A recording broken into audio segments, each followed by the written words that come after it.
आज का शुभ संदेश मोहनीय कर्म। मोहनीय कर्म क्या है? मोहनीय कर्म एक शराबी की तरह होता है। शराबी होता है, शराब पीने के बाद के अंदर वो सड़क पर पड़ जाता है, नाली में पड़ जाता है। उसकी जेब में पैसे है, घड़ी है, कोई बहुमूल्य चीज लोग उठा के ले जाते हैं, उसको होश ही नहीं, उसके ऊपर गाड़ी भी चल सकती है। ऐसा मोहनीय कर्म जब हमारे भीतर आ जाता है तो हमको अपना मौज शौक, घर परिवार, मैं मेरा के अलावा कुछ नज़र नहीं आता है। न कोई धर्म नज़र आता है, न कोई कर्म नज़र आता है, न कोई इंसानियत नज़र आती है, न कोई मानव धर्म नज़र आता है। ऐसा कठोर है ये मोहनीय कर्म है। ये सबसे भटकाने वाला मोहनीय कर्म।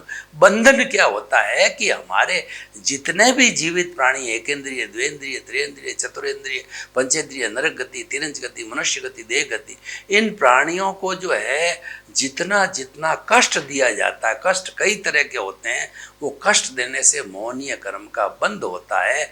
और मोहनीय कर्म सब कर्मों का राजा है और यही संसार में सबसे ज़्यादा भटकाता है।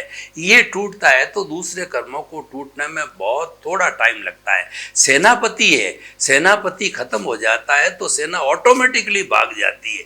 मोहनीय कर्म खत्म हुआ, बाकी कर्म तो बहुत जल्दी टूट जाते हैं। तो मोहनीय कर्म बनने का कारण पता हुआ, मोहनीय कर्म की अवस्था का पता हुआ, मोहनीय कर्म टूटे कैसे।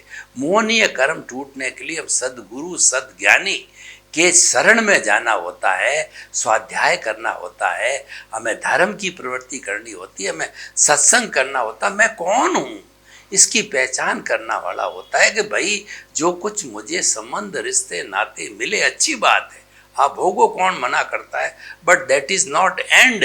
ये भी मिला है तो आपने पिछले जन्म के अंदर धर्म की क्रिया करके पुण्य को पाया है, भज भज करके आए हो, तब आपको मिला है। तो आपको क्या आगे पाना नहीं है क्या? कि या इसी तरह से कीड़े मकोड़े जो है और आपको ये छोटे छोटे जीवन जो मिलते हैं, ऐसा ही जन्म लेना है क्या आपको मनुष्य करके, और मुक्ति को प्राप्त नहीं होना है? तो मोहनीय कर्म को हमें जल्दी से जल्दी खपाना चाहिए।